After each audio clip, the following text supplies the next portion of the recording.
രാവിലെ തന്നെ ക്ലീനിങ് പരിപാടികളൊക്കെ കഴിഞ്ഞ് ചോറും വെച്ച് വാപ്പിച്ചി കറക്കി കൊണ്ടുവന്നതും കാത്ത് ഞാനും ഉമ്മച്ചിയും ഇരുന്നു.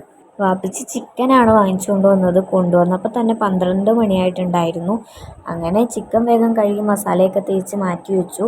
ആ ടൈമിൽ ഉമ്മച്ചി സവാളയും ഉള്ളിയും ഉരുളക്കിഴങ്ങൊക്കെ നന്നാക്കി വെച്ചു. ഇത് ഉമ്മച്ചിയുടെ സ്പെഷ്യൽ ചിക്കൻ കറിയാണ്. ഉരുളക്കിഴങ്ങൊക്കെ ഇട്ട് ചിക്കൻ വറുത്ത് തേങ്ങയൊക്കെ വറുത്തരച്ചിട്ടാണ് ഉമ്മച്ചി കറി വെക്കുന്നത്. അതുകൊണ്ട് ഞാൻ ഇതിൽ റെസിപ്പിയും കൂടെ ഇൻക്ലൂഡ് ചെയ്യുന്നുണ്ട്. ഉമ്മച്ചി നന്നാക്കി വെച്ച സാധനങ്ങളൊക്കെ ഞാൻ അരിഞ്ഞു.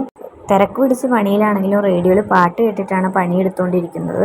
ആ ടൈമിൽ വാപ്പിച്ചി തേങ്ങയൊക്കെ വറുത്ത് വെച്ചത് ചൂടാറ്റിയിട്ട് മിക്സിയിൽ അതൊക്കെ അരച്ച് വെച്ചിട്ടുണ്ടായിരുന്നു. ആ സമയം കൊണ്ട് ഞാൻ ചിക്കൻ പൊരിക്കാൻ വേണ്ടി ഇട്ടു. ചിക്കനൊക്കെ വറുത്ത് കോരി എടുക്കുന്ന സമയം കൊണ്ട് അപ്പുറത്ത് മസാല വഴറ്റാൻ വേണ്ടി തുടങ്ങി.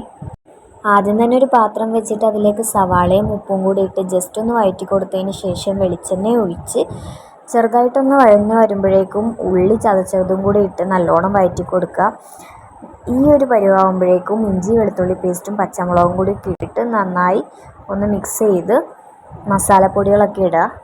1/2 ടീസ്പൂൺ മഞ്ഞൾപ്പൊടി, 3 ടീസ്പൂൺ മല്ലിപ്പൊടി, 2 ടീസ്പൂൺ മുളക് പൊടി, കുറച്ച് ചിക്കൻ മസാലപ്പൊടി.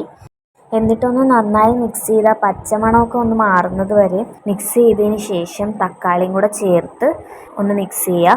എന്നിട്ട് ആവശ്യത്തിനുള്ള വെള്ളവും ഒഴിച്ച് ആ ടൈമിൽ ആവശ്യമുള്ള ഉപ്പും ഇട്ട് ഉരുളക്കിഴങ്ങും ഇട്ട് ജസ്റ്റ് ഒന്ന് മിക്സ് ചെയ്ത് വേവിക്കുക.